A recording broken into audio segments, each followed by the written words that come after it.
Hi, my name is Caroline Akerley, and this is Lab 5, Magnetic Braking with Faraday. The purpose of this lab was to observe a bar magnet fall through an induced current in an aluminum foil tube, and then to model the interaction computationally and compare the experimental and computational results using Faraday's law. The fundamental physical principles that we will utilize in this lab are Newton's second and third law, the Biot-Savart law, Lenz's law, and Faraday's law. The results of my experiment are as follows. When I performed the experimental test, the average time for the magnet to fall through the tube was found to be 1.6 seconds. When I modeled this interaction using GlowScript, I found the time to be 3.993 seconds. There's obviously a large difference between these two numbers, and I will later address what might have caused these differences. I utilized GlowScript to create a computational model of what was happening in the lab. Using the starter code, I inputted my initial conditions and then calculated several components, such as R, the rate of change in magnetic flux, induced current in the ring, and the force exerted on the ring to create this model.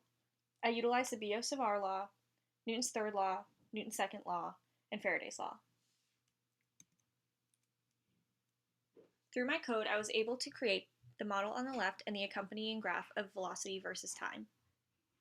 The model showed the magnet falling through the tube, and the picture on the left shows the magnet when it is at the center of the tube.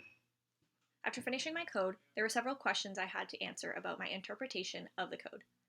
The first was, the intensity of the coloring on the tube indicates the magnitude of current flowing through each ring.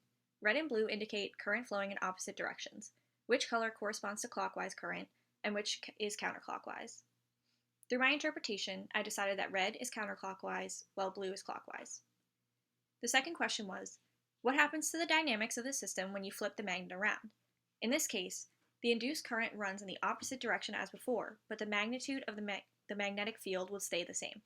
The next question was, how does the total time and tube of your real-world system compare to that of your computational system? How might the computational system be made more accurate? The magnet falls faster in real life.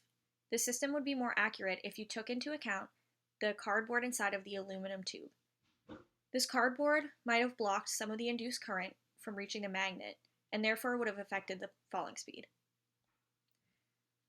The final question was, what does the shape of the velocity versus time plot tell you about the forces acting on the bar magnet?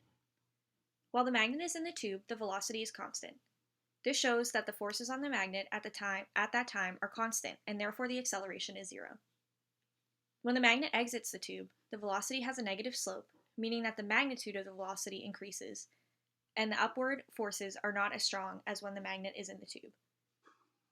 The velocity is always negative at any point when the magnet is falling, signifying that the downward force, or the force of gravity, is always stronger than the upward magnetic force.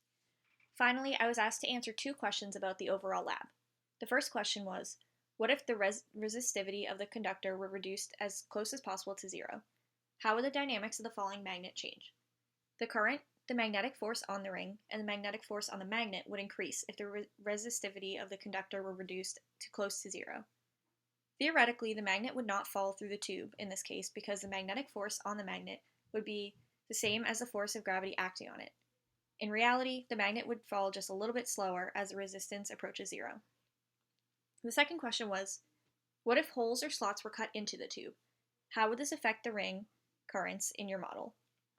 In this case, there would be less aluminum to create an induced current on the magnet, which would result in there being less current and less force created from the aluminum.